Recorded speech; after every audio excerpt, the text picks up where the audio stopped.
Turning now to the fallout from Victoria's highest spending budget ever. Premier Dan Andrews and his Treasurer, Tim Pallas, have been out and about today defending and explaining the huge spend, insisting it's the only option. If we don't follow the advice of the Governor of the Reserve Bank, borrow, invest, how will the borrowings that we've already had to undertake to get through the pandemic, how will we pay those back? This was a once-in-a-lifetime opportunity to actually put in place economic reforms to set this state up for the future, and Tim Pallas and Daniel Andrews squibbed it. The state's debt will peak at $155 billion by 2024. So how are we going to pay for all of this? Business tax expert Craig Whatman is from Pitcher Partners. Craig, thank you very much for your time. How long do you think we'll be paying this off for? Good afternoon, Mike. Yes, as you say, it's going to be a very long time paying back this debt, I think decades, so well beyond your and my lifetime.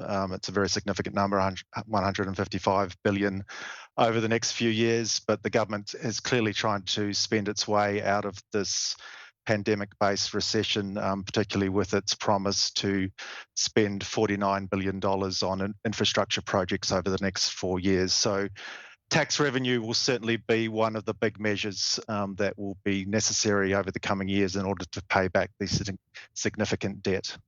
The government is forecasting growth, but you've said it's ambitious. Talk us through the numbers. That's right. So we're looking at negative growth of 4% for the current financial year, and then turning around sharply to growth of a projected 7.75% in the following financial year. Now, that's a very significant turnaround. Obviously, it is only an estimate and only time will tell, but in my view, that's quite an ambitious growth forecast, but clearly it's designed based on the very large stimulus measures and spending measures that are in the budget. You mentioned earlier about tax. What about tax relief? There's some early in this budget, but it looks unlikely to last. Should we be bracing, as I think you mentioned, for tax hikes in the years to come? Yes, that's right. So there's some temporary tax relief measures announced in the budget. The most significant of those are the stamp duty waivers. So a 50% stamp duty waiver for properties up to $1 million where they are a new build, or 25% where they're existing residential premises. So that's quite a significant measure, which will certainly give a very well needed boost to property transaction volumes over the coming months.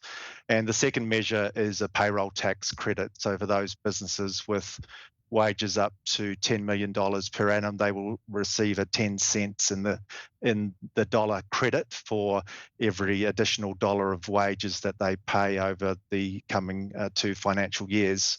But they are only temporary measures, and if you look at the budget projections, you can see that in a few years' time, we will be back to the trajectory of growth in tax revenue overall, so payroll tax, transfer duty and land tax being the largest 3 contributors to that.